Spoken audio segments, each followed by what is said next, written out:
today, where Kenya is joining the rest of the world in marking the World Wildlife Day by calling for strong wildlife protection policies against wildlife poaching and the illegal trade of trophies such as highly priced rhino horns. This form part of efforts by stakeholders aimed at fortifying wildlife protection in the country as the list of endangered animal species grows longer by the day.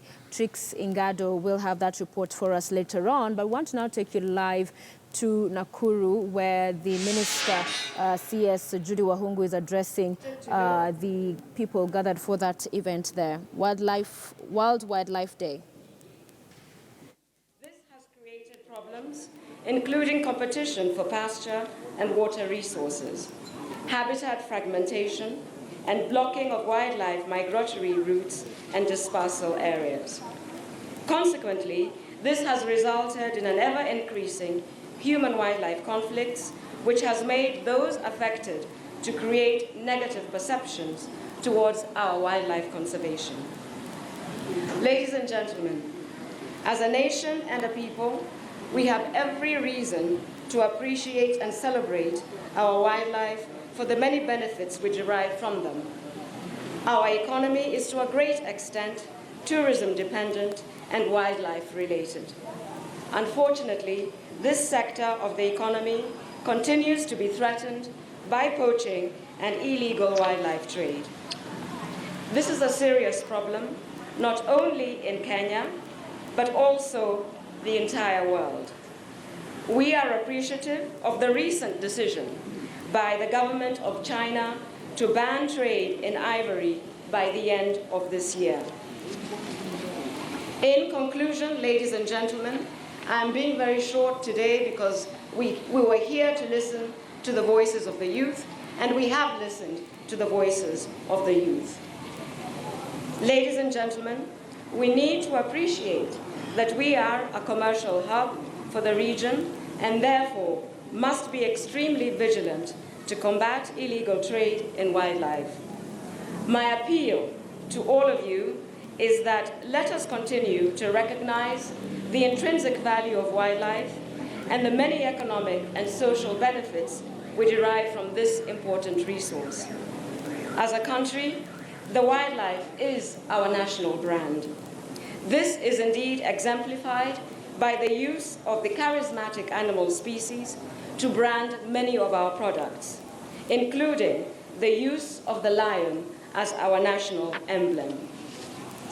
Ladies and gentlemen, and fellow Kenyans, finally, it is now my honor and my privilege to invite you to celebrate with the rest of the world this day of World Wildlife Day, whose clarion call is to listen to the young voices. We have indeed listened to the young voices. Thank you very much indeed.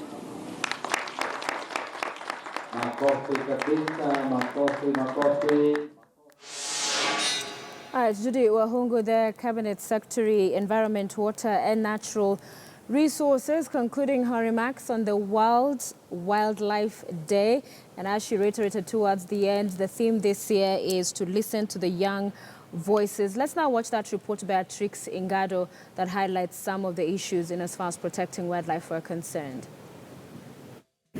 World Wildlife Day was set aside to celebrate the importance of world flora and fauna to humanity, raise awareness of the many benefits of wildlife resources and the need for wildlife protection from threats of poaching, and to recognize the important role that sites play in regulating international wildlife trade for sustainable development and human well-being. In Kenya, KWS, which is the leading government agency in wildlife conservation and the Sites Management Authority, has taken the lead in organizing and hosting the celebrations for the past 3 years. Kenya has intensified its wildlife protection efforts, launching a census of elephants and other large animals in Tsavo's Mkomanzi Conservation Area on the border with Tanzania. The aim, according to officials, is to establish the populations of elephants and other large mammals to assess the impact of poaching and climate change.